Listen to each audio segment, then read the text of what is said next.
Salut tout le monde! Si vous regardez cette vidéo et si vous suivez ma chaîne YouTube en général, c'est sûrement parce que vous avez prévu ou vous êtes déjà en train de travailler sur le web. Dans cette vidéo, je vais surtout m'adresser à ceux d'entre vous qui n'ont pas encore franchi le pas et qui ne savent peut-être pas exactement comment s'y prendre pour travailler de chez soi à partir de zéro. Dans cette vidéo, je vais essayer de vous donner la route la plus simple selon moi et je vais essayer de vous conseiller sur la manière dont vous pouvez basculer peut-être soit du chômage vers un travail à domicile, soit d'une activité salariée vers une activité à domicile. Ce que je vais faire dans cette vidéo, c'est d'essayer de vous donner la route la plus simple. Alors chacun a son avis, chacun a sa méthode pour fonctionner. Tout ce que je vais dire se base bien sûr sur mon expérience et sur ce que je connais. Je vous invite bien sûr à faire des recherches en amont et à vous renseigner davantage sur ce sujet-là si jamais c'est quelque chose qui vous intéresse. J'ai justement sorti un article mardi sur mon blog où je vous explique comment devenir entrepreneur sur le web. Je pense que ça fera un très bon complément à cette vidéo. Donc n'hésitez pas à aller y jeter un coup d'œil. Tout se trouve dans la barre de description. Alors, comme je l'ai dit, il y a deux possibilités. Soit vous êtes salarié, soit vous êtes chômeur. On va commencer par les salariés. Si vous êtes salarié, ne faites surtout pas l'erreur de démissionner du jour au lendemain. Pourquoi? Parce que vous vous en doutez, quand on démissionne, on n'a le droit à aucune aide et malheureusement, le fait de travailler sur Internet, c'est lié quand même à certaines fluctuations. Naturellement, quand vous êtes salarié, votre salaire c'est le même tous les mois et il n'y a pas de question à se poser. Par contre, quand vous êtes entrepreneur, souvent, ce qu'on a tendance à dire, c'est que voilà, ça fait un peu les montagnes russes. Jusque-là, je suis un petit peu sauvée à ce niveau-là, ça reste assez stable, même si mes revenus restent quand même assez bas, hein. J'en suis encore au début, tout est normal. Mais il faut bien prendre conscience de ça avant de se lancer. Si vous vous lancez en vous disant je vais avoir une stabilité géniale, tous les mois je vais gagner 3000 € et en plus je vais rien glander, vous n'êtes pas du tout au bon endroit et malheureusement c'est peut-être pas en ayant ce raisonnement-là que vous allez réussir à atteindre les buts que vous étiez fixés. Là où par contre c'est intéressant, c'est si vous vous faites virer. Et le pire c'est que c'est vrai, parce que si vous vous faites virer, vous basculez automatiquement dans la tranche chômeur puisque vous allez pouvoir toucher le chômage pour lequel vous avez cotisé pendant vos années de salariat et vous avez aussi plusieurs aides de la part de Pôle emploi dont vous pourrez bénéficier pour créer votre entreprise. Donc surtout à choisir, ne démissionnez pas, et je sais que c'est toujours facile à dire parce que généralement les patrons n'aiment pas trop donner des ruptures conventionnelles, mais ce qui est vraiment intéressant et ce qui peut vraiment vous sauver et vous permettre de décoller sans trop vous inquiéter et sans manger que des pâtes ou de la terre,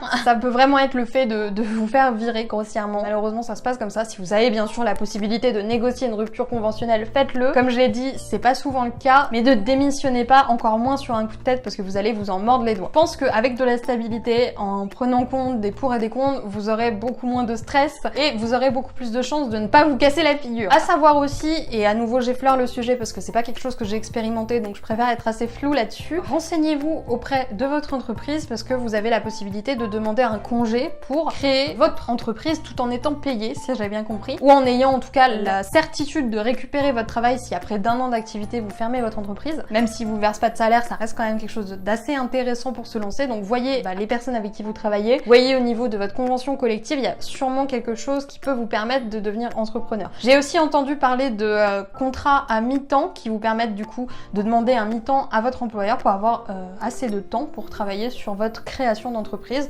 Donc tout ça est possible et accessible aux salariés. À vous de vous renseigner en fonction de votre entreprise, en fonction de l'endroit dans lequel vous travaillez. Mais du coup, si jamais vous suivez le gros conseil, pas du tout bon conseil, de se faire virer, vous basculez, comme je l'ai dit, dans la case des chômeurs. Et du coup, on va maintenant voir que faire pour travailler depuis chez soi quand on est dans cette situation de chômeur. Alors, il faut savoir plusieurs choses. C'est que déjà, si vous avez moins de 25 ans, que vous soyez chômeur ou non, vous pouvez bénéficier d'une réduction d'impôt pour les premières années de création de votre entreprise. C'est pour les personnes qui ont entre 18 et 25 ans. Donc, si vous êtes dans cette tranche d'âge, renseignez-vous sur le dispositif ACRE qui vous permet du coup, pour les 3 premières années de votre activité, il me semble, de payer beaucoup moins de charges. Et c'est ce qui fait que mon entreprise a pu être rentable dès sa première année d'existence. C'est parce que je payais tellement peu de charges que j'avais pas encore ce souci de voilà les taxes, machin, etc. vu que je donnais quasiment rien à l'État. Mais il faut savoir que même si vous n'avez pas moins de 25 ans, si vous êtes chômeur, vous avez le droit de toucher cette aide à condition que vous ne l'ayez pas encore touchée auparavant. Donc c'est-à-dire que si vous êtes chômeur et que vous décidez de lancer une micro-entreprise pour devenir blogueur, pour devenir youtubeur, pour devenir influenceur, peu importe, vous pouvez bénéficier de cette réduction d'impôt offerte aux personnes entre guillemets les plus démunies, les jeunes et les chômeurs. À savoir que Pôle emploi, du coup, il y a d'autres aides qui sont vraiment intéressantes et c'est au niveau de vos allocations. Quand vous vous inscrivez à Pôle emploi, bien sûr, vous touchez des allocations et si vous créez votre entreprise, vous allez avoir deux solutions. Soit vous avez la possibilité de retirer environ 50% du capital restant de vos aides, c'est-à-dire qu'ils vont calculer toutes les aides qui vous restent, ils vont prendre la moitié et ils vont vous donner la moitié en 2 fois et vous serez radié de Pôle emploi, vous n'aurez plus à vous coltiner les conseillers incompétents,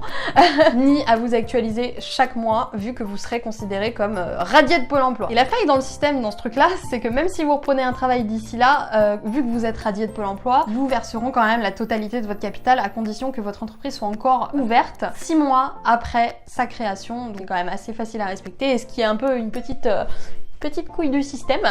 Mais bon, fallait le dire quand même. Autre possibilité, et peut-être plus sécurisante, c'est celle de maintenir vos aides en fonction de votre chiffre d'affaires. C'est-à-dire que quoi qu'il arrive, vous ne pourrez jamais gagner plus que le montant brut de ce que vous gagnez autrefois en étant salarié. Si par exemple autrefois vous gagnez 1500 brut, vous aurez le droit de gagner 1500 en comptant à la fois vos allocations et votre chiffre d'affaires sans qu'on vous retire rien. Par contre, si vous gagnez 1600, 1700, là Pôle emploi va réduire les aides qu'il vous donne pour que vous ayez quand même un complément, mais il va les réduire. Ce qui fait que vous êtes assuré chaque mois d'avoir un minimum, ce qui est vraiment un véritable cadeau quand on est entrepreneur, puisque comme je l'ai dit, les mois c'est un peu les montagnes russes en général, donc si vous pouvez vous appuyer sur cette garantie, faites-le. Seul truc ennuyant, c'est qu'il faut tout le temps parler avec Pôle emploi, etc. Et petite parenthèse, moi je trouve que Pôle emploi ce sont des bras cassés, je trouve ça hallucinant qu'un service public soit aussi mal géré et qu'on se retrouve avec des personnes aussi peu compétentes. Mais bon, c'était le coup de gueule de la vidéo.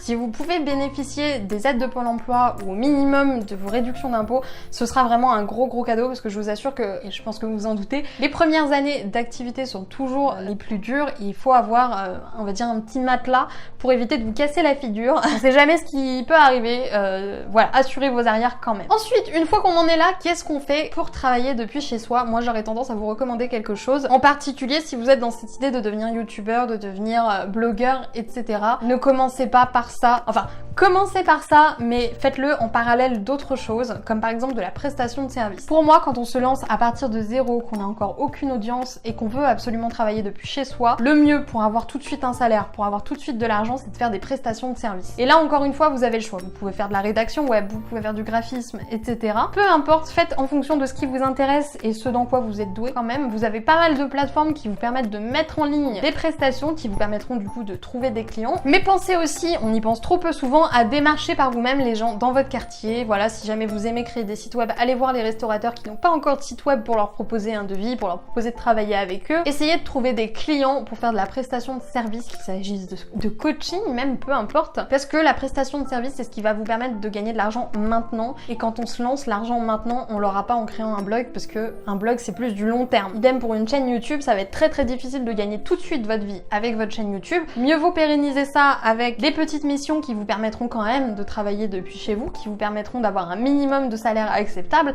pour pouvoir ensuite développer votre activité plus sereinement sans prendre de risques. Que vous soyez salarié ou chômeur, je vous recommande vraiment de partir dans un premier temps sur les prestations de services tout en développant en parallèle quelque chose de plus automatique, quelque chose qui va pouvoir vous permettre de gagner de l'argent sur le long terme. Parce que si vous vous lancez un petit peu en freestyle comme moi je l'ai fait, il y a quand même des chances pour que ça se passe mal. Alors Dieu merci, moi ça va, ça se passe plutôt bien, mais c'est une prise de risque dont vous pouvez largement vous passer et dont je vous recommande vraiment de ne pas vous passer, parce que vous allez réussir si vous persévérez, ça c'est une certitude absolue. Pour moi, tout le monde peut y arriver à condition de ne pas lâcher l'affaire, mais la question c'est quand.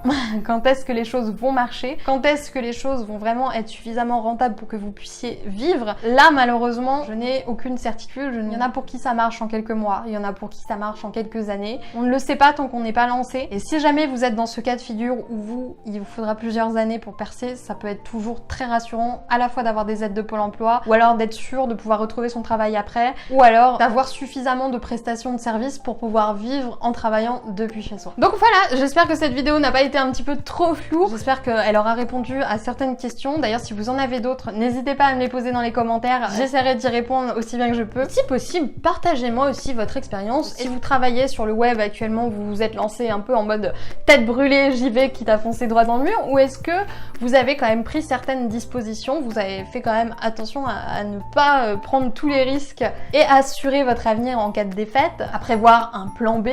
J'attends votre retour, du coup moi je vais vous laisser là, je vous souhaite une très bonne journée et je vous dis à plus pour une nouvelle vidéo sur la chaîne de Wonder Whale Queen.